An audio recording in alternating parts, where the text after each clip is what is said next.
మన ప్రభు అయినటువంటి దేవునికి సమస్తమైన ఘనత మహిమ ప్రభావం కలుగును గాక. ఆయన శ్రేష్టమైన నామమున మీ అందరికీ కూడా శుభాలు తెలియజేస్తున్నా. మీ అందరి కోసం కూడా మేము మానకుండా ప్రతిరోజు కూడా మిమ్మల్ని జ్ఞాపకం చేసుకుంటూ మీ అవసరం కోసం, మీ ఆరోగ్యాల కోసం, మీ కుటుంబాల కోసం మేము ప్రార్థన చేస్తున్నాం. మీరు కూడా మా కోసం ప్రార్థన చేస్తున్నారనే విశ్వసిస్తూ ఉంటున్నాం. ఈరోజు మనము దేవుని యొక్క వాక్యమును ధ్యానం చేద్దాం. అపోస్తలుడైన పౌలు తిమోతికి రాసినటువంటి మొదటి పత్రిక 1వ అధ్యాయము 16వ వచనం. అపోస్తలుడైన పౌలు తిమోతికి రాసిన మొదటి పత్రిక 1వ అధ్యాయము 16వ వచనం. అయినను నిత్య జీవము నిమిత్తము తాను విశ్వసింపబోవు వారికి నేను మాదిరిగా ఉండులాగున యేసుక్రీస్తు తన పూర్ణమైన దీర్ఘశాంతమును ఆ ప్రధాన పాపినైన నాయందు కనపరచునట్లు నేను కనికరింపబడి తిని. చిన్న ప్రార్థన చేసిన ప్రేమ కలిగిన మా దేవానికి స్తోత్రాలు. చదవబడినటువంటి వాక్య భాగాన్ని బట్టి మీకు స్తోత్రాలు. ఈ వాక్య భాగం ద్వారా మేము మాతో మాట్లాడమని వేడుకున్న పరిశుద్ధాత్మ దేవ, మీరే మమ్మల్ని సందేశించండి, మాతో మాట్లాడండి ప్రభా. మీ మాటలు మేము లోబడటానికి మాకు కావలసినటువంటి విధేయతలు మీరేమని అనుగ్రహించి మేము పొందమని యేసునామమున ప్రార్థించి వేడుకుంటున్నాము తండ్రి, ఆమేన్. ప్రియమైనటువంటి దేవుని బిడ్డలారా, ఇప్పుడు చదువుకున్నటువంటి వాక్య భాగంలో మనం చూసినట్లయితే ప్రత్యేకంగా ఒక పదం కనిపిస్తుంది. ఏంటి అంటే మాదిరి. మాదిరి అనేటువంటి ఒక పదం కనిపిస్తుంది. ఈరోజు మనం ధ్యానం చేసేటువంటి అంశం ఏంటి అంటే, ఓ క్రైస్తవుడా, ఎటువంటిది నీ మాదిరి? ఎటువంటిది నీ మాదిరి? లేక మాదిరికరమైనటువంటి జీవితము కలిగి ఉన్నావు అనేటువంటి అంశాన్ని ఈరోజు మనం ధ్యానం చేయాలని నేను తలస్తూ ఉంటున్నాను. మాదిరి అనేటువంటి పదానికి తెలుగులో నానా అర్థాలు ఉన్నాయి, డిఫరెంట్ మీనింగ్స్ ఉన్నాయన్నమాట. నమూనా అనవచ్చు. నమూనా అంటే ఏదైనా వస్తువు లేక దానికి ప్రాతినిధ్యం వహించేటువంటిదిగా ఆ భాగంలో దాని ప్రతిరూపంగా మనము చూస్తూ ఉంటాం. ఉదాహరణకి ఏంటంటే, మరి దుస్తుల మాదిరి, బట్టల మాదిరి, ఆ బట్టల్లాగా నా బట్టలు ఉండాలా, అలా. కనుక ఇది ఒకటి. దాని ఇంకొక మీనింగ్ ఏంటంటే పోలిక అంటాం. పోలిక లేకుంటే సమానంగా అని చెప్పేసి ఒకదానితో మరొక దాన్ని పోల్చేదాన్ని పోలిక అని అంటాం. సింపుల్గా చెప్పాలంటే, మీకు అర్థమవుతుంది చెప్పాలంటే, ఈ అబ్బాయి అచ్చం వాళ్ళ నాయనలాగా ఉన్నాడు, లేదంటే ఈ అమ్మాయి అచ్చం ఎట్లా ఉంది, వాళ్ళ అమ్మలాగా ఉంది, కొంతమంది వాళ్ళ మేనమామ రూపంలో ఉన్నాడు కదా. ఇట్లా రకరకాలుగా చెప్తుంటారు. అంటే అది ఏంటి? అది పోలిక అని చెప్పేసి అని మనం చూస్తూ ఉంటున్నాం. నిజమే, మనము కూడా దేవుని యొక్క పోలికలు చేయబడ్డాం. ఆయన సారూప్యమందు మనం చేయబడ్డాం. ఆది మానవుడు దేవుని యొక్క స్వరూపమందు చేయబడ్డాడు. ఆ ఆది మానవుడి ద్వారా వచ్చినటువంటి వాళ్ళందరూ మానవుల యొక్క స్వరూపం. అంటే మన స్వరూపం మన పిల్లలకి, మన పిల్లల స్వరూపము వాళ్ళ పిల్లలకి. ఇది పోలిక అనేది వస్తుంది. ఈ పోలికకు కూడా కొన్ని పర్యాయ పదాలు ఉన్నాయి, అంటే డిఫరెంట్ మీనింగ్స్ ఉన్నాయి అన్నమాట. అవి ఏంటి అంటే సామ్యం అని, సారూప్యత అని, ఉపమ అని, అనుకృతి అని, నమూనా అని, అలాగని సాగి అని, ఇలాగా పోల్చడం అనేటువంటి డిఫరెంట్ అర్థాలు ఇచ్చేటి పదాలు ఉంటున్నాయి. మరి సామ్యం లేకుంటే సారూప్యత అంటే ఏంటంటే ఒకేలాగా ఉండేటువంటిది అని అర్థమిస్తుంది. ఉపమ అంటే ఒక అంశాన్ని మరి ఇంకొక దానితో పోల్చేది అని. అనుకృతి, నమూనా లేకపోతే మాదిరి అనంటే ఒక వస్తువు యొక్క ప్రతిరూపం చూపించేది. మనము కనిపించాలి, మన ప్రతిరూపం కనిపించాలంటే మనం అద్దం ముందు నిలబడినాం అనుకోండి, అద్దం ముందు నిలబడితే మన ప్రతిరూపము కనిపిస్తుంది కదా, మనం ఎలా ఉన్నామో అలాగా కనిపిస్తుంది. అంతేకాకుండా ఇంకోటి ఏంటి అంటే సాటి తుల్యం సమానం అని కూడా అంటాం.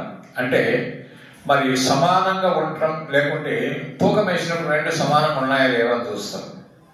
షాపుకు పోతే కొలిసేటువంటి వాడు ఏం చేస్తాడు? తూకం వేస్తాడు. వాడు ఎక్కువ ఇయటానికి ఇష్టపడు, మనము ఎక్కువ తీసుకోవడానికి ఇష్టపడతాం కదా, కొంచెం మొగ్గేయ్యా అంటాం. మరి మా అందరికి మొగ్గేసుకుంటూ పోతూ ఉంటే మనకి నష్టమే, అందుకని వాడు రేటు పెంచేస్తాడు కదా. అయితే సమతుల్యం అని చెప్పి మనం అనవచ్చు. దానికి ఇంకో పద్ధతి ఏముందంటే పద్ధతి లేక ప్యాటర్న్ అంటాం. అంటే ప్యాటర్న్ అంటే ఏదైనా చేసే విధానాన్ని ఒక క్రమంగా చేసేటువంటిది అనమాట. ఉదాహరణకి ఆయన చెప్పిన మాదిరిగానే నేను చేశాను, మా బాస్ చెప్పినట్టుగానే చేశాను, ఆయన ఎలా చేశాడో నేను కూడా అలాగనే చేశాను అంటే అనుగుణంగా చేయటం అనేది మనకు తెలుస్తుంది. అలాగనే ఇంకొక పదం ఏంటంటే ఆదర్శం. ఆదర్శం అన్నప్పుడు ఐడియల్ మరి ఎగ్జాంపులరీ అని అంటాం. ఐడియల్ ఎగ్జాంపులరీ అంటే మనం ఏం చేస్తామంటే అనుసరించడానికి లేకపోతే ఆదర్శంగా మనం తీసుకుంటాడు. మనకి ఎవరు ఆదర్శం చెప్పండి? యేసు ప్రభు వారే ఆదర్శం. కొంతమంది అంటారు అనమాట ఇన్స్పిరేషన్ అంటాం కదా, దాన్ని పదాన్ని ఇంకోటి అని ఏమంటాం ఇన్స్పిరేషన్ అంటాం. ఆదర్శం మీరు ఎవరిని ఇన్స్పిరేషన్ తీసుకున్నారండి ప్రభువుని నమ్ముకోవడానికి అని కొంతమంది యేసు ప్రభునే తీసుకున్నాను, కొంతమంది ఫలానా నాకు ఇన్స్పిరేషన్ కాబట్టి నేను ఆ పనిగా చేయగలుగుతున్నాను. అలాంటి ఒక వ్యక్తిని మనము ఇన్స్పిరేషన్గా తీసుకొని చేస్తున్నాం. కానీ మనకు ఇన్స్పిరేషన్ ఎవరు ఉండాలా? ప్రభు అయిన యేసుక్రీస్తు వారే మనకు ఇన్స్పిరేషన్గా ఉండాలి అనమాట. కనుక మన అందరికీ కూడా యేసు ప్రభువే మాదిరి. మాదిరి అనే పదానికి ఇంగ్లీష్లో శాంపుల్ అనొచ్చు, మోడల్ అనొచ్చు, ఇమిటేషన్ అనొచ్చు, లేకపోతే లైట్నెస్ అనొచ్చు. ఈ విధంగా రకరకాలు ఉన్నాయి. మరి ఇమిటేషన్ మనం ఏమంటాం? తెలుగులో అనుకరణ కదండి, తెలుగులో అనుకరణ అంటాం. ఒక విద్యార్థి లేదా ఒక స్టూడెంట్ ఒక టీచర్ని అనుకరిస్తాడు. అప్పుడప్పుడు సంవత్సరానికి ఒక్కసారి స్కూల్స్లో ఏం చేస్తారంటే టీచర్స్ డే పెడతారు కదా.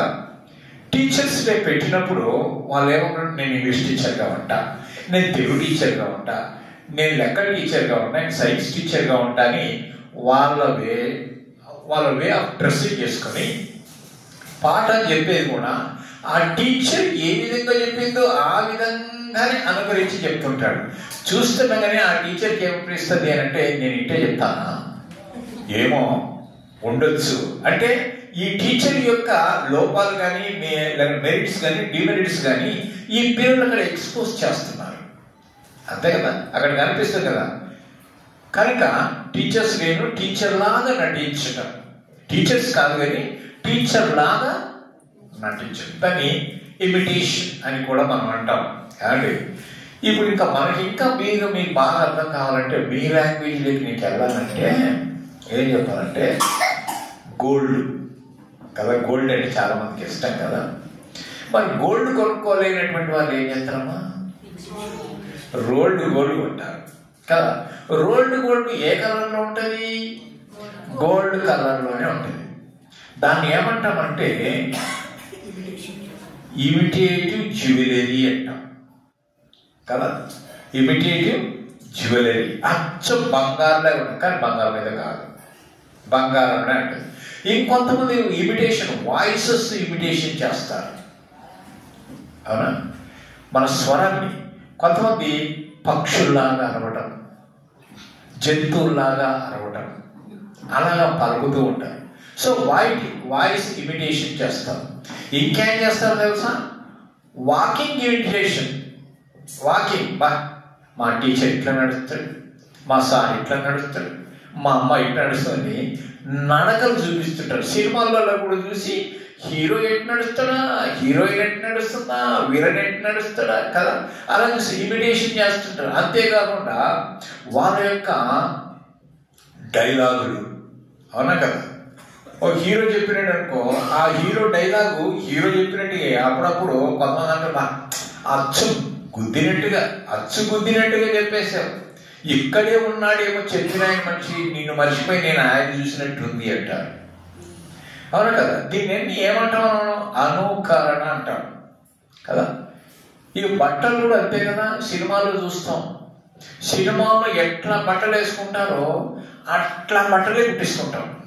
ఒకవేళ లూజ్ ఉంటే లూజు, టైట్ ఉంటే టైట్, చినిగిపోయినట్టు చినిగిపోయి, ఏవి కావాలంటే ఆ రకాలే మనం బట్టలు ధరిస్తుంటాం. ఇంకొంతమంది మిమిక్రీ చేస్తారు. మిమిక్రీ అంటే తెలుసు కదా, ఏంటది మిమిక్రీ అంటే? కదా. కనుక మిమిక్రీ చేసి ఇవన్నీ కూడా వీటిని ఏమంటాం అంటే అనుకరణ అంటాం. కానీ అంటే ఇవన్నీ కూడా ఒక పోలికల్లోకి వస్తున్నాయి. కానీ బైబిల్ బట్టి మనం చూసినట్లయితే మన పోలిక కానీ, మన అనుకరణ కానీ, మన మాదిరి కానీ, మన ఆదర్శము కానీ, మన పద్ధతి కానీ, మన నమూనా కానీ, మన ప్రవర్తన కానీ దేవునికి అనుకూలమైనదిగా ఉండాలి. దేవునికి అనుకూలమైనదిగా. దేవునిలో మనం ఉంటే దేవుడు మనలో ఉంటాడు. మనల్ని చూసినటువంటి వాడు మనలో ఎవరిని చూడాలి? దేవుని చూడాలి. జనులు అంటుంటారు, మాట్లాడుతుంటే ఆ వేషాలు చేస్తుంటే, అబ్బా ఏమై జీవించవయ్యా, ఏమిట్లో జీవించాడు? నటనలో జీవించవయ్యా అంటారు కదా. ఇప్పుడు మనం ఎవరిలో జీవించాలి? క్రీస్తులో మనము జీవించాలి. అంటే మనం ఎవరు కనపడాలి? The God should be exposed. అంతే కదా. దేవుడు మనకు మన ద్వారా, మన క్రియల ద్వారా, మన తలంపుల ద్వారా, మన మాటల ద్వారా ఆయన మాత్రమే హైలైట్ కావాలి. మనం హైలైట్ కాకూడదు. మనం వెనకుండాలా, మన ముందు ఎవరు ఉండాలా? క్రీస్తు ఉండాలా. కనుక ప్రియమైన దేవుడి బిడ్డలారా, దేవుణ్ణి అనుసరించే వారిగా ఉండాలి. దేవుడు ఏంటి కాదు, కానీ మనము కలిగి ఉన్నది దేవుని వలన మనకు ప్రత్యేకత కలిగింది. అది మనం జ్ఞాపకం చేసుకోవాలి.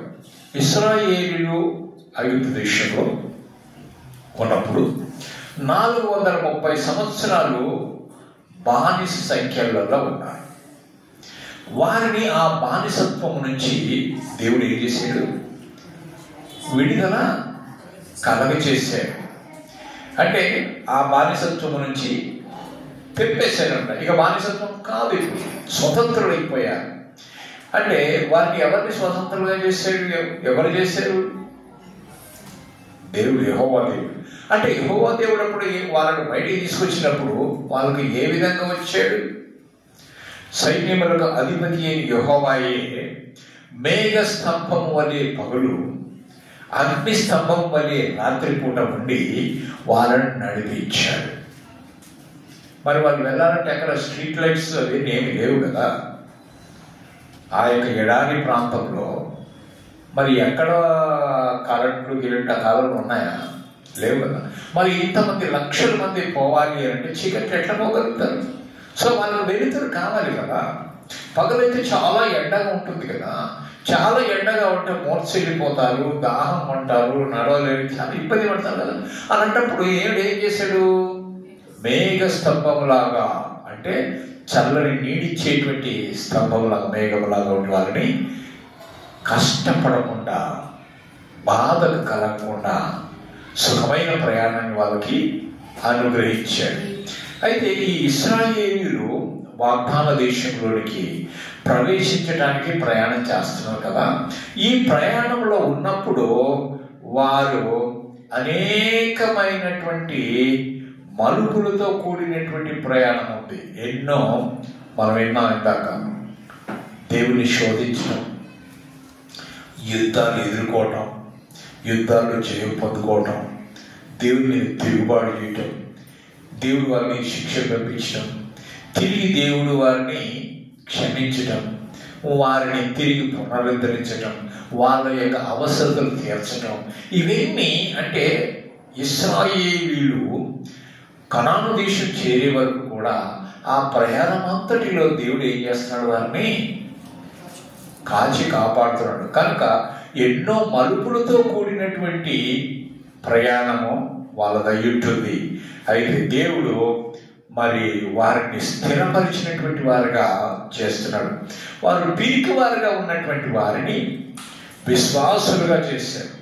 ధైర్యం లేనటువంటి వారుగా ఉన్నటువంటి వారిని ధైర్యశాలులుగా, శూరులుగా వారిని మార్చేసినటువంటి విషయాన్ని మనం చూస్తాం. నేల చూపు చూసేటువంటి వారిని ఆకాశం వైపు చూసే ప్రభువా నీవే మా దిక్కు అనే విధంగా, అంటే శత్రువుల ముందు వాళ్ళకు విజయం కావాలి అంటే ఎవరి వైపు చూడాల్సి వచ్చింది? దేవుని వైపు చూడాల్సి వచ్చింది. జయం కావాలి అంటే దేవుని వైపే. కనుక దేవుని వైపు చూసేటువంటి అనుభవాన్ని వాళ్ళకి అనుగ్రహించారు. ఈరోజు మనకు కూడా అటువంటి సమస్యలు, కష్టాలు ఏదైనా వచ్చినా కానీ మనుషుల వైపు చూడకుండా ఎవరి వైపు చూడాలి? దేవుని వైపు చూడాలి. అందుకని కీర్తనకాడు ఏమంటాడు తెలుసా? కొండల తట్టు నా కనులెత్తుచున్నాను, నాకు సహాయము ఎక్కడి నుంచి వచ్చాను. ఎక్కడి నుంచి వస్తున్నాడు? యెహోవానే నాకు. కనుక సహాయము దేవుడిచ్చేవాడు. ఆయన సహాయం లేకుండా మనం ఏది కూడా చేయించలేము, ఏది కూడా సాధించలేము. కనుక ఆయన సహాయం మనకు అవసరం.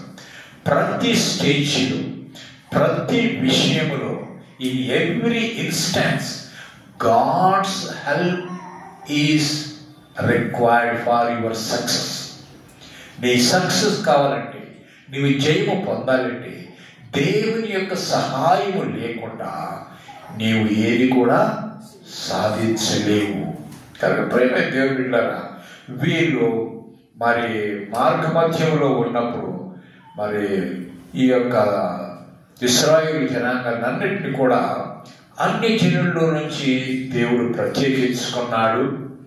అంతేకాకుండా ఆ విషయం ఏ విధంగా వాళ్ళు ప్రత్యేకించుకున్నాడు, ఏమేమి చెయ్యాలి, ఏమి చేయకూడదు, ఎలా ఉండాలి, ఎలా లోబడాలి, ఏమిటికి లోబడాలి అనే వాటినన్నింటి కూడా ఆజ్ఞలు, ఇవి అన్నింటినీ కూడా మనము లేవీకాండం నుంచి చదువుకుంటూ పోతే మనకు పూర్తిగా అర్థమైపోతుంది.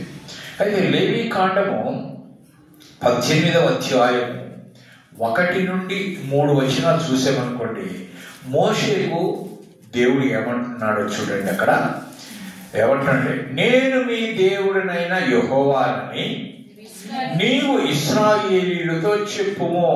చూసారా, ఇక్కడ ఏమంటున్నాడు? నేను మీ దేవుడను అంటున్నాడు. నేను మీ దేవుడైన యెహోవానని ఇశ్రాయేలీయులకు చెప్పుము. మీరు నివసించిన ఐగుప్తు దేశ సంచారముల చొప్పున మీరు చేయకూడదు.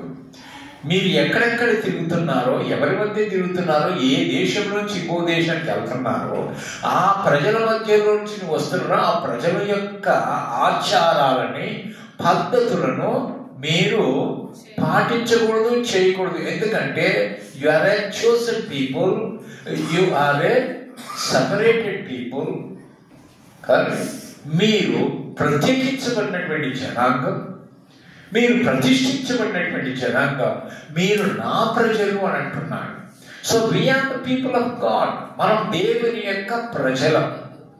సో దేవుని ప్రజలు అన్నప్పుడు దేవుని మాటలే వినాలి, దేవుని పద్ధతులే మనం పాటించాలి, కానీ ఇతరుల యొక్క పద్ధతులు మనం పాటించకూడదు. అదే ఇక్కడ అంటున్నాడు కదా, ఐగుప్తు సంచారం చొప్పున మీరు చేయకూడదు. నేను మిమ్మల్ని రప్పించుచున్న కనాను దేశంలో ఆచారం చొప్పున మీరు చెయ్యకూడదు. వారి కట్టడలను బట్టి నడవకూడదు.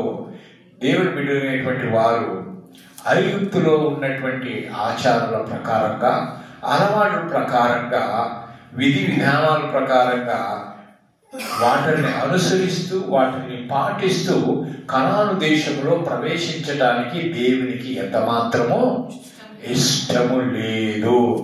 కనుక కనానులో వెళ్ళిన తర్వాత కూడా కనాను దేశంలో కూడా డిఫరెంట్ ట్రైబ్స్ ఉన్నారు, వేరే వేరే జనాలు ఉన్నారు, వాళ్ళ పద్ధతులు కూడా ఉన్నాయి, వాళ్ళు అన్యులుగా ఉన్నారు. మరి వీళ్ళు ఆ ప్రాంతంలోనికి వెళ్ళిన తర్వాత అక్కడ ఉన్న ప్రాంతంలో ఉండేటువంటి వారి యొక్క ఆచారాలు పాటించకూడదు, చెయ్యకూడదు అని దేవుడు స్పష్టంగా చెప్తాడు. కనుక ఐగుప్తు నుంచి వాగ్దాన దేశానికి వెళ్ళే మార్గంలో ఇశ్రాయేలీయులకు కొన్ని కట్టడలను పెట్టాడు. ఈ విధంగానే నేను ఉండాలి, మీ దేవుడైన యెహోవాను తప్ప మరి ఎవరిని కూడా నువ్వు ఆరాధన చేయడానికి వీలు లేదు. భూమి మీద కానీ, భూమి కింద నేల కానీ, ఆకాశం ముందు కానీ నేను తప్ప వేరే దేవుడు లేడు. నా మహిమను వేరే వారికి ఇచ్చేవాడను కాను, నేను రోషము కలిగిన దేవుడను అంటాడు. అలా చెబుతూ వారికి ఆజ్ఞలు ఇచ్చాడు, 10 ఆజ్ఞలు ఇచ్చాడు కదా. అంటే కట్టడాన్ని ఇచ్చాడు, ఈ పండగలు చేయాలి, ఈ పద్ధతులుగా మీరు రావాలి, ఈ పద్ధతులుగా మీరు ఆరాధన చేయాలి అని వారికి కొన్ని విధి విధానాలని దేవుడు ఏర్పాటు చేశాడు. లోకములో ఉండేటువంటి వారితో నుంచి వీరిని వేరుపాటు చేసుకున్నాడు. ప్రియమైన దేవుడు బిడ్డలారా, దేవుడైన యెహోవా ఏం చెప్తున్నాడు అంటే, విడిచి వచ్చిన ఐగుప్తు దేశ ఆచారాలు ఏం చేయకూడదు, ఆచరించకూడదు. మీరు వెళ్ళబోతున్నటువంటి కనాను దేశంలో అన్యుల ఆచారాలని పాటించకూడదు అన్నాడు. ఐగుప్తు అనంటే దేనికి సాదృశ్యంగా ఉంది? లోకానికి సాదృశ్యంగా ఉంది, ఈ లోకానికి సాదృశ్యంగా ఉంది. కనుక దేవుడు లోకముల నుండి మనల్ని ప్రత్యేకించుకున్నాడు, లేక రక్షించుకున్నాడు. కనుక రక్షించబడినటువంటి మనము ఇప్పుడు విడిపించబడ్డాం కనుక లోక ఆచారాలు మనం పాటించకూడదు, లోక ఆచార ప్రకారంగా మనం నడుచుకోకూడదు, లోక ఆచారంగా సాంప్రదాయాలు మనం పాటించకూడదు. ఎందుకంటే మనం ప్రత్యేకించబడినాం కదా, స్పెషలైజ్డ్ పీపుల్. మరి ప్రత్యేకించబడినటువంటి వారు మనం ప్రత్యేకత అనేది ఉండాలన్నా వద్దా? మరి వాళ్ళతో కలిసి నువ్వు చేసినావంటే నీకు వాళ్ళకు వ్యత్యాసం ఏముంది? ఏం లేదు కదా. కానీ నువ్వు ప్రత్యేకంగా కనపడాలి అని అంటే నీవు ప్రత్యేకమైన లక్షణాలు, ప్రత్యేకమైన తలంపులు, ప్రత్యేకమైన విధి విధానాలు నీవు కలిగి ఉండాలి. కనుక మనం ప్రత్యేకించబడినటువంటి వారని చెప్తున్నాడు. ఇప్పుడు ఇది ఐగుప్తానికి చెప్పాడు. కనాను అనంటే క్రైస్తవ జీవితానికి సాదృశ్యంగా ఉంది. కనాను అనేది క్రైస్తవ జీవితానికి సాదృశ్యంగా ఉంది. మరి ఆనాటి కాలంలో కనానులో ఎలాగైతే అన్య జాతుల వారు ఆచారాల ప్రకారం వారు జీవించారో అలాగే నేటి క్రైస్తవ సమాజంలో కూడా కొన్ని అన్య ఆచారాలు వచ్చేసాయి. అవునా? బయట ఉన్నటువంటి ఆచారాలు సంఘంలోనికి వచ్చేసాయి. క్రైస్తవులే అనుకుంటాం, విశ్వాసులే అంటాం, ఈరోజు మంచిది కాదంటాం. క్రైస్తవులే అంటాం, పాలు పొంగించుకుందాం అంటాం. క్రైస్తవులే అంటాం, పెళ్లి కార్డులలో ముహూర్తాలు పెట్టుకుంటాం. ఏమండి? మరి అన్ని ఆచారాలు మనం పెడుతున్నామా లేదా? మరి ప్రత్యేకించుకునే జనం ఏంది? ఒకసారి నాకు పెళ్లి జరుగుతుందంట, పెళ్లి జరుగుతూ ఉంటే ఏమంటే పాస్టర్ గారండి అన్నీ మీరేమో క్రైస్తవులు అని చెప్తున్నారు కానీ ఒక యేసు ప్రభు వారి ఫోటో తప్ప మొత్తం మాయ చేస్తున్నారంట అన్నమాట. అంటే మొత్తం ఆచారం అంతా పద్ధతులంతా మావే చేస్తున్నారు. కాదు అంటే మీ బొమ్మ పెట్టుకుంటారా? యేసు ప్రభు బొమ్మ పెట్టుకొని చేసేటిని ఎంజాయ్ చేస్తుందంట అన్ని ఆచారం. సో మరి ప్రత్యేకించబడింది ఏది లేదు కదా. అది ప్రత్యేకించబడిందని మనం గుర్తించాలి కదా. ఇతరులు వీళ్ళు ప్రత్యేకించబడిన జనాంగం అని గుర్తించాలా కాదా? అబ్బాయి అమ్మాయిని గుర్తించాలంటే వాళ్ళ డ్రెస్ కోడ్ బట్టే గుర్తిస్తాం కదా, లేకపోతే వాళ్ళ వేషధారణ బట్టి, వాళ్ళ తలని బట్టి జడ ఉందంటే ఓ అమ్మాయి, క్రాప్ కొట్టించుకుని ఉంటే అబ్బాయి ఏమో అనుకుంటాం, లేదంటే అమ్మాయి మీసాలు లేకపోతే అమ్మాయి అంటాం, మీసాలు అంటే అబ్బాయి అంటాం. సో అది ప్రత్యేకత కనిపిస్తుంది కదా. మరి మనము అన్యులైనటువంటి వారికి, క్రైస్తవ బిడ్డలైనటువంటి వారికి వ్యత్యాసం అనేది ఉండదా? వాళ్ళ మాటల్లో, వాళ్ళ తలంపుల్లో, వాళ్ళ నడవడిలో, వాళ్ళ ఆచారాలలో, వాళ్ళ పద్ధతుల్లో అన్నీ డిఫరెంట్ ఉంటాయి కదా. మరి ఆ విధంగా ఉండాలి కదా. ఆ విధంగా ఉండాలనే దేవుడు కోరుతూ ఉంటున్నాడు. కనుక అన్ని ఆచారాలు రూపకల్పనలు ఎవరు చేస్తున్నారంటే, అన్ని ఆచారాలు తీసుకొచ్చి ఇందులో పెడుతున్నారు, క్రైస్తవులు అని చెప్పుకుని పెడుతున్నారంటే ఎవరంటే నామకార్థ క్రైస్తవులు. ఏంటది? నామకార్థ క్రైస్తవులు, సో కాల్డ్ క్రిస్టియన్స్. అంటే నామకార్థ క్రైస్తవులు అంటే పేరుకు మాత్రమే క్రైస్తవులు, ఆచారాన్ని కూడా అయ్యే. ఆ విధంగా ఉండకూడదు కదా. అన్నీ తీసుకొచ్చి పెడితే అంట. అవును కదా. దేవుడు అన్ని రోజులు మంచి రోజులు అన్నాడా? ఆది కాండంలో మనం చూస్తాం కదా. మొదటి రోజు చేసినప్పుడు మంచిగా ఉండేది, మంచిగా ఉండేది, మంచిది మంచిది మంచిది. ఆఖరి చెడ్డది అన్నాడు. ఎప్పుడన్నా ఏది అట్లే. మరి మనమే చేసుకుంటాం ఇది చెడ్డదినం. మంగళవారం గంట చేసుకోకూడదు, శుక్రవారం డబ్బులు ఇవ్వకూడదు, తీసుకోవాలి కానీ ఇవ్వకూడదు. అవునా? ఈ రకరకాల ఏంటి రోజులు ఏమన్నా మనమే చేసుకున్నాం. అవి అన్ని రోజులు మంచియే కదా. దేవుడు అన్ని రోజులు మంచిగానే చేసినాడు, కానీ ఆ రోజులు మనమే చెడ్డగా చేసుకున్నాం కదా. ఈరోజు మంచి రోజు అండి, ముహూర్తం బాగుంది. ముహూర్తం బాగుంది అంటే ఈరోజే స్కూల్కి పోవాలా, ముహూర్తం బాగుంది ఈరోజే గుడిలో జాయిన్ కావాలా, ముహూర్తం బాగుంది కాబట్టి కరెక్ట్గా ఈ ముహూర్తానికి తాగి పెట్టాలి. ఏంటి ముహూర్తాలు ఎవరు పెట్టారు? బయట ముహూర్తాలు ఉన్నాయా? ఆ ముహూర్తాలు ఎవరు పెట్టుకున్నాం? మూర్ఖులైన మనమే పెట్టుకున్నాం. అవునా కదా. ముహూర్తాలు అంటే అన్య ఆచారాలు. కనుక క్రైస్తవులకు అన్యులకు వ్యత్యాసం ఏంటంటే ఆ ఆచారాలు మనం పాటించకూడదు. అది కానీ మనం ఏం చేస్తాం? చెప్తాం చేయకూడదని, చేసేది అయ్యేది. చెప్పేటన్నీ నీతి బోధలే, చేసేటన్నీ తప్పుడు మాటలే కదా. చేస్తానని అన్నాం, అటెండ్ చేయకూడదని. అలా చేస్తే నీకు వారికి వ్యత్యాసం ఏమీ లేదు. కనుక అలా కాకుండా మనం ప్రత్యేకించబడినటువంటి వారు కనుక ప్రత్యేకంగానే ఉండాలని దేవుడు జ్ఞాపకం చేస్తూ ఉంటున్నాడు. కనుక ఒక విషయం ఇంకోటి ఏంటి అంటే, మనము పరిశుద్ధులుగా చేయబడ్డాం. అంటే యేసు ప్రభు యొక్క రక్తంలో కడగబడినటువంటి వారందరూ కూడా పరిశుద్ధులు, తన బిడ్డలుగా తీర్చబడ్డారు. మనం పరిశుద్ధులుగా తీర్చబడినటువంటి మనలో ఒక ప్రత్యేకత ఉంది. ఏంటి ఆ ప్రత్యేకత అంటే, మరి అన్నిటి యందు మనకు స్వేచ్ఛ ఉంది. అన్నిటి యందు మనకు స్వేచ్ఛ ఉంది. స్వేచ్ఛ ఉందని అన్ని చేయకూడదు. ఫ్రీడమ్ ఉందని అన్ని చేయకూడదు. నాకు ఫ్రీడమ్ ఇచ్చారు కాబట్టి అన్ని చేసి సెట్ అవుతుంది. అన్ని చేయడానికి లేదు. ఉదాహరణ మీకు చెప్పాలి అని అంటే, విగ్రహారాధన చేయగలిగి ఉండియో దాన్ని చేయకూడదు. లంచం పుచ్చుకోవడానికి అవకాశం ఉండియో దాన్ని పుచ్చుకోవద్దు. మోసం చేయడానికి అవకాశం ఉండియో మోసం చేయొద్దు. అదే ప్రత్యేకత. ఏమండి? కనుక ఆ ప్రత్యేకత మనం కలిగి ఉన్నామా? ఈ లోకపు ఆచారాలు చేయగలిగినటువంటి కెపాసిటీ ఉండియో వాటిని చేయకూడదు. అదే ప్రత్యేకత. అన్యుల యొక్క పండుగలు చెయ్యగలిగి ఉండియో చేయకూడదు. కానీ చేస్తూనే ఉంటాం. ఆ టపాకాయ కాల్చా, ఈ టపాకాయ కాల్చా, ఈ వ్యత్యాసం ఏముంది కదా. వీళ్ళు కాల్చి వారి కాల్చి. అవునా కదా. ఏంది చేయమంటానే ఉంటారు. పండగ చేయమంటారు, బట్టలు ఉంటే వేసుకోరు, వండుకునేదంతా ఇవ్వమంటారు కదా. అది పండుగ రోజు ఏమనుకుంటే ఈ కూడా ఏమనుకుంటాడు. కాబట్టి ఇది బయటికి కనపడుతుంది, లోపల చేసుకుంటారు. ఏ పైన పట్టారు, లోన లొటారు, అంతే కదా. పైకే ఇది పైన కనిపించే విధంగా ఉండకూడదు. మొత్తం ఎలా ఉండాలి? నీకు యథార్థం నీ హృదయం లేదో నీ హృదయం ఉన్నదో బయటకు కనిపించాలి.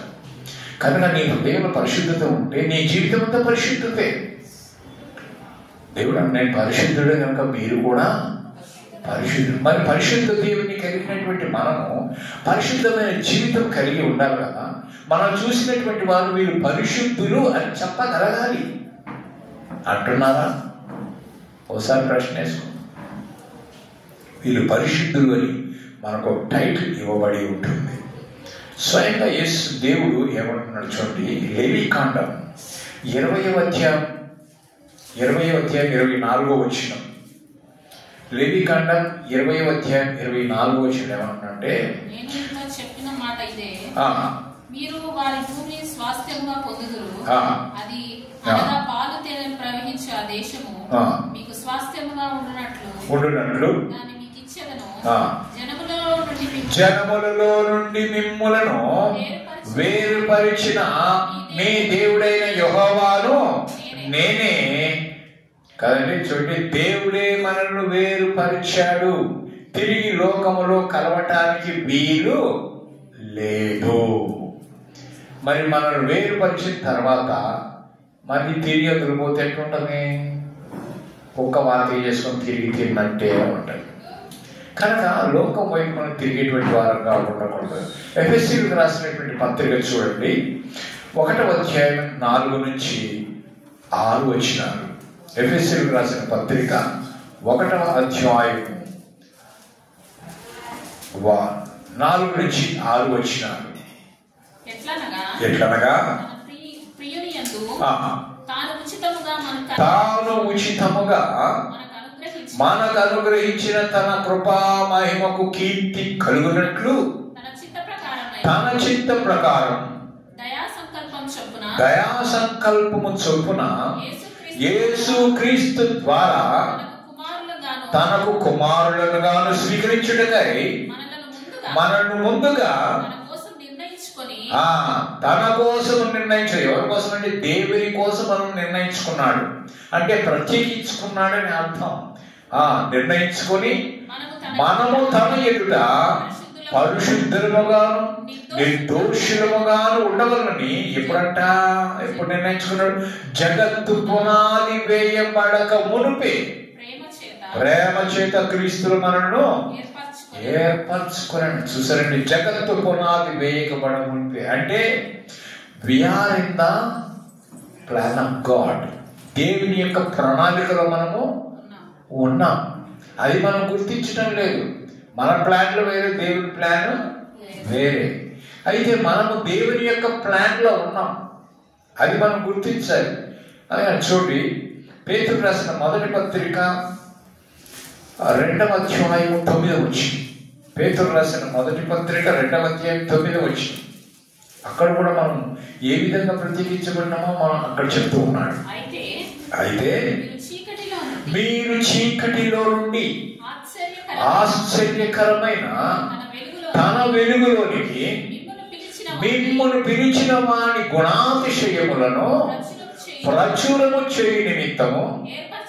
చూసారా ఏమన్నా? మనం ఏర్పరచబడిన వంశమును రాజులైన యాజక సమూహమునైన పరిశుద్ధ జనమును దేవుని సొత్తై ఉన్నటువంటి ప్రజలమై ఉన్నాం.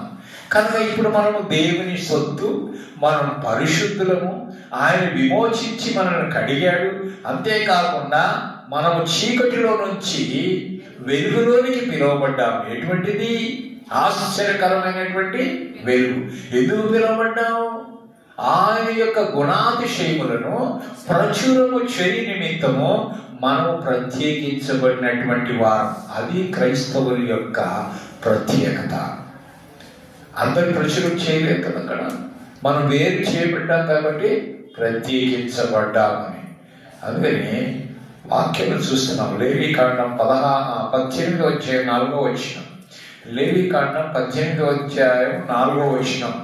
దేవుడు ఏమంటున్నంటే, మీరు నా విధులను గైకొనవలెను, నా కట్టలను బట్టి నడుచుకున్నటకు వాటిని ఆచరించవలను అంటున్నాడు. కనుక విధులు కట్టడాలను గురించి బైబిల్ గ్రంథము చదివినటువంటి ప్రతి ఒక్కరికి కూడా సులువుగా అర్థమవుతుంది. విధులు దేవుని కట్టడాలంటే ఏంటో కాదు, దేవుని యొక్క వాక్యమే. ఇది చదువుతుంటే మనల్ని మనము సరి చేసుకునే అవకాశము ఉంటుంది. ఈ బైబిలే మనకు ఏకైక సిద్ధాంతం. కనుక బైబిల్ బట్టి మన నడక, ఉండాలి. నామకార్థ క్రైస్తవుల ఆచారాలకు మనము లోబడక వాటి ప్రకారం మనము చేయకూడదు. మరి ఎలా ఉండాలంట? క్రీస్తును మాదిరిగా పెట్టుకోవాలి. అన్ని జనాంగాన్ని మాదిరిగా పెట్టుకోవద్దు, వాళ్ళ ఆచారాలు మాదిరిగా పెట్టుకోకూడదు, వాళ్ళ పద్ధతులు మాదిరిగా పెట్టుకోకూడదు, వాళ్ళ పండుగలు మనము ఏం పెట్టుకోకూడదు, మాదిరిగా పెట్టుకోకూడదు. మనం ఎవరిని మాదిరిగా పెట్టుకోవాలి? క్రీస్తును. యేసు ప్రభు వరకు మాదిరి చూపించాడు. ఏంటి తెలుసా? యోహాను సువార్త 13వ అధ్యాయం 15వ వచనం. యోహాను సువార్త 13వ అధ్యాయం 15వ వచనంలో అక్కడ సన్నివేశం ఏంటంటే, శిష్యులందరూ కూర్చున్న తర్వాత యేసు ప్రభు వారు ఏం చేశారంటే, ఒక టవల్ తీసుకుని నడుము కట్టుకొని ఒక గిన్నె తీసుకొని గిన్నెలో నీళ్లు పోసి ఏం చేశాడు? శిష్యుల యొక్క పాదాలను కడిగాడు.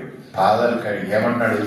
నేను మీకు చేసిన ప్రకారము మీరు చేయవలని మీకు ఒక మాదిరి చేసి మాదిరి చూపించాడు.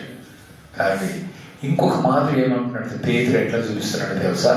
పేతురు రాసిన మొదటి పత్రిక 2వ అధ్యాయం 21వ వచనం.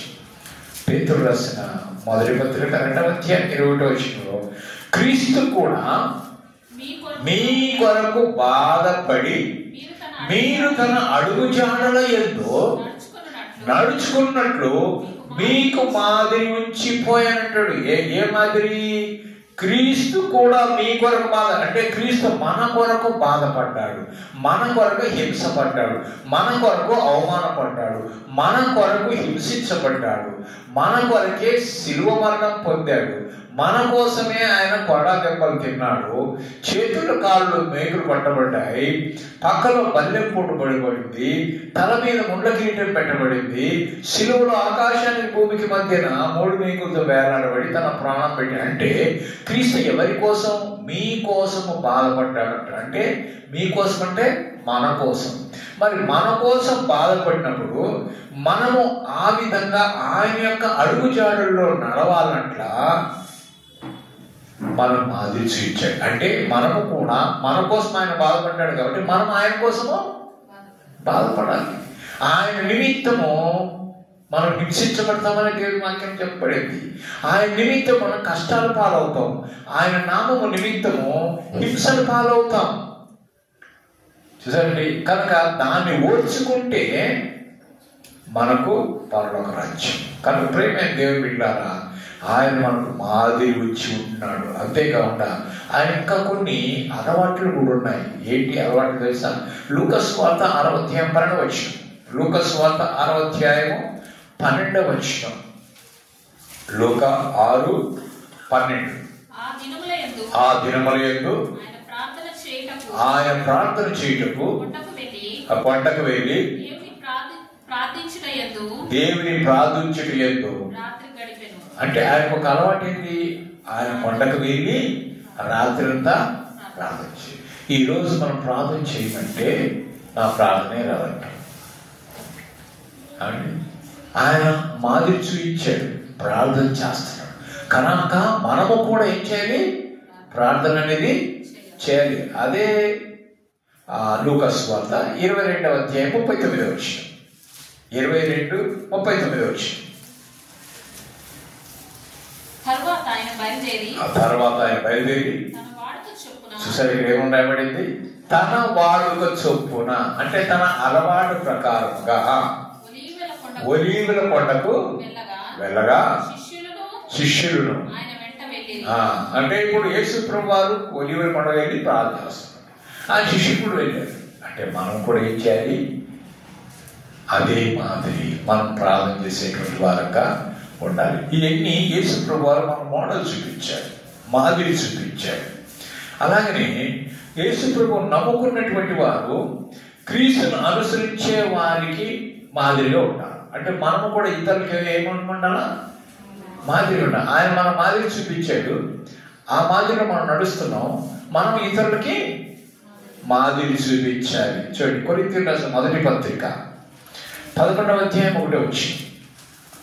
అక్కడ అపోస్తలుడు పౌలు కొరింథీ సంఘానికి రాస్తూ అంటాడు, ఏమంటే, నేను క్రీస్తును పోలి నడుచుకున్న ప్రకారము మీరును నన్ను పోలి నడుచుకోండి. మరి ఒక సందర్భంలో ఏంటంటే తెలుసా? మీరు క్రీస్తును పోలి నడుచుకోండి అంటాడు. చూసారండి, అంటే తిమోతికి కూడా ఒక మాట చెప్తాడు. తిమోతికి రాసినటువంటి మొదటి పత్రికలో 4వ అధ్యాయం 12వ వచనంలో ఏమంటారంటే ఎవరికి మాదిరిగా ఉండాలంటే ఏ విషయాల్లో మాదిరిగా ఉండాలో అతను రాసి ఉన్నాడు. ఏంటి అంటే మాటలు, నడవడిలో, ప్రేమలో, విశ్వాసంలో, పవిత్రతలో విశ్వాసులకు మాదిరిగా ఉండాలి. ఇవన్నీ కలిగి నీవు మాదిరి అంటే నీలో విశ్వాసం ఉండాలి, ప్రేమ ఉండాలి, మంచి నడవడి ఉండాలి, మంచిగా మాట్లాడే పద్ధతి ఉండాలి, పవిత్రత కలిగి ఉండాలి. ఇన్ని కలిగి ఉంటే మిగతా వారు కూడా నిన్ను చూసి వాళ్ళు నేర్చుకుంటారు. అంతేకాదండి, మన యొక్క నాయకులకు కూడా మనము మాదిరిగా ఉండాలి. చూడండి, తీతుకు రాసిన పత్రిక 2వ అధ్యాయం 7వ వచనం. తీతుకు రాసిన పత్రిక 2వ అధ్యాయం 7వ వచనం ఏమంటే ప్రతి విషయంలోనూ సత్క్రియను జరిగించుచు వారికి మాదిరి చూపించు. 7వ వచనం కదండి. కనుక నాయకులకు మాదిరిగా ఉండాలి, క్రీస్తును అనుసరించే వారికి మాదిరిగా ఉండాలి. అంతేకాకుండా మన చుట్టుపక్కల వారికి, ఇతరులకు కూడా మనం మాదిరిగా ఉండాలి. అపోస్తలుల కార్యములు 20వ అధ్యాయము 35వ వచనం. అపోస్తలుల కార్యములు 20వ అధ్యాయం 35వ వచనంలో అక్కడ 33 నుంచి చూస్తాం. 33 నుంచి ఆయన చెప్పినటువంటి మాటలు చూస్తాం. పౌలు చెప్పినట్టు చూడండి. బంగారమునైనను వస్త్రములనైనను నేను ఆశింపలేదు, నా అవసరముల నిమిత్తం. ఇక్కడ గమనించాలి, తన అవసరం నిమిత్తం, ఆయనతో పాటు ఉన్నవారి నిమిత్తమును ఈ నా చేతిలో కష్టపడిన. అంటే ఇప్పుడు తన కోసం కష్టపడ్డాడు, తనతో పాటు ఉన్నటువంటి వారి కోసం కూడా ఆయన కష్టపడ్డాడు, కష్టపడినాడు అని చెప్తారు. కనుక ఈ ప్రకారం ప్రయాసపడి బలహీనులకు సహాయము చేయవలనని పుచ్చుకొనుట కంటే ఇచ్చుట ధన్యమని ప్రభువైన యేసు పలికినటువంటి మాటలను మీరు జ్ఞాపకము చేసుకునవాలని అన్ని విషయంలో మీకు మాదిరి చూపించింది. చూసారు అంటే ఈయన కూడా మాదిరి చూపిస్తున్నాడు. యేసు ప్రభు మాదిరి చూపించినట్టుగా నేను కూడా మాదిరి చూపిస్తున్నాను అంటున్నాడు. కనుక ప్రేమైన దేవుని బిడ్డలారా, మన పరలోకమందున్న పరమ తండ్రి మహిమపరచబడినట్లుగా మనుషులమైన మనము మంచి సత్క్రియలు చేసేవారుగా ఉన్నాం. సత్క్రియ అంటే ఏంటి? మంచి క్రియ. మంచి క్రియలు అంటే దేవునికి ఇష్టమైనటువంటి పనులు. చూడండి, మత్తయి సువార్త 5వ అధ్యాయం 16వ వచనం. మత్తయి సువార్త 5వ అధ్యాయం 16వ వచనం. మనుషులు మీ సత్క్రియలను చూచి పరలోకమందున్న మీ తండ్రి మహిమపరచున్నట్లు వారి ఎదుట మీ వెలుగు ప్రకాశింపనీయుడి అంటున్నాడు. అంటే మనము వెలిగింపబడ్డాము, వెలిగింపబడినటువంటి మనము వెలుగునివ్వాలి. సూర్యుని యొక్క వెలుతురు చంద్రుని మీద పడితే చంద్రుడు వెలిగిస్తున్నాడు. సైన్స్ ప్రకారం కరెక్టేనా? సూర్యుని వెలుగు చంద్రుని మీద పడితే చంద్రుడు వెలిగిస్తున్నాడు. అంటే చంద్రుడికి స్వయంగా ప్రకాశించేది లేదని సైన్స్ అంటుంది కదా. అలాగనే నీతి సూర్యుడైనటువంటి యేసు ప్రభువు ఆయన యొక్క వెలుగు చందమామ లాంటి మన మీద పడినప్పుడు మనము ఇతరులకి ఏమిస్తాం? వెలుగునిస్తాం. వెలుగుంటే మనము వెలిగిస్తూ మనం ఇతరులను కూడా వెలిగించాలి, వెలుగులోకి నడిపించాలి. చీకటిలోంచి పిలువబడ్డాం, ఇప్పుడు వెలుగులోనికి వచ్చాం. కనుక వెలుగులో ఉన్నటువంటి వాడు తొట్టుపడడు, వెలుగులో ఉన్నటువంటి వాడు తప్పులు చేయడు. కనుక మనం వెలుగు సంబంధులము అంటాడు. మనం చీకటి సంబంధులము కాదు, మనం వెలుగు సంబంధులం, దేవుని సంబంధం. కనుక ప్రియమైన దేవుని బిడ్డలారా, మరి మన వెలుగు ఇతరుల వద్ద ప్రకాశించేటువంటిదిగా ఉండాలి. దేవుడు మనల్ని ఆశించినట్లుగా మన దేవుని కొరకు ప్రత్యేకంగా ఉండటానికి మనం నేర్చుకోవాలి. ఎప్పుడైతే ఆ విధంగా ఉంటామో అప్పుడు దేవుడు మన మధ్యన నివసిస్తాడు, మనతో సంచరిస్తాడు, మనకు తండ్రిగా ఉంటాడు. మనం ఆయన కుమారుడుగా ఉంటాం, కుమార్తెలుగా ఉంటాం. మన జీవితం ద్వారా, మన క్రియల ద్వారా మనం దేవునికి ఇష్టపూర్వకంగా జీవించడానికి ప్రయత్నము చేస్తాం. మన సాక్ష్యం, మన జీవితం, మన బ్రతుకు, మన క్రియలు మనం ట్రైనింగ్ చేయాల్సిన అవసరం లేదు. ఇదే ఒక ప్రసంగం. మన జీవితమే ఒక ప్రసంగం, మన సాక్ష్యమే ఒక ప్రసంగం, మన ఉన్నతమైన సత్క్రియలే ఒక ప్రసంగం. పోయి ట్రైనింగ్ చేసి ఆ ప్రసంగాలు చేయాల్సిన అవసరమేమీ లేదు. కనుక మ్యూజిక్ సరైనటువంటి మ్యూజిక్ వేస్తే వినబుద్ధి అవుద్ది, సరైన మ్యూజిక్ వేస్తే వినబుద్ధి అవుద్ది. పాట ఒక రకంగా పోతుంది, మ్యూజిక్ ఒక రకంగా పోతే ఎట్లా ఏమంటారు? శృతి తప్పింది అంటారు. ఏం తప్పింది అంటారు? శృతి తప్పింది. మరి వినసొంపుగా ఉండాలి అంటే శృతి కూడా కలవాలి కదా.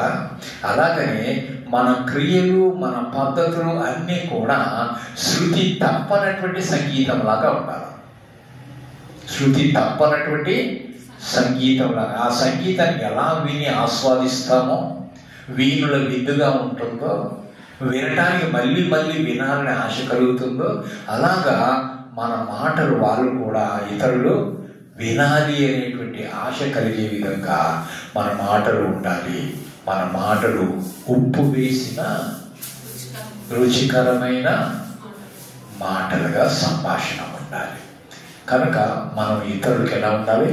మాదిరిగా ఉండాలి. యేసు ప్రభువును మాదిరిగా పెట్టుకొని మనము కూడా ఆయన అడుగు జాడల్లో మనము నడిచేవారుగా ఉండాలి. ఇప్పుడు మీకు ప్రశ్న, మరి నీవు మాదిరిగా ఉన్నావా? ఇతరులకు మాదిరిగా ఉన్నావా? తోటి వారికి మాదిరిగా ఉన్నావా? నీ ఉద్యోగంలో మాదిరిగా ఉన్నావా? నీ సంఘంలో మాదిరిగా ఉన్నావా? తోటి విశ్వాసులకు మాదిరిగా ఉన్నావా? ఒకవేళ లేకపోయినట్లయితే మాదిరిగా ఉండటం కోసము నీవు ఏవైతే చెయ్యాలనో, ఏది చెయ్యలేకపోతున్నావో, ఆ చెయ్యలేకపోయినటువంటి వాటిని చెయ్యటానికి దేవుడి సహాయం కోరు. అప్పుడు నీకు సహాయం చేస్తాడు. దేవునికి మహిమకరంగా నీవు జీవించగలుగుతావు, దేవునికి మహిమ తీసుకొస్తావు. అట్టి కృప దేవుడు నీకు అనుగ్రహించును గాక. ఆమేన్.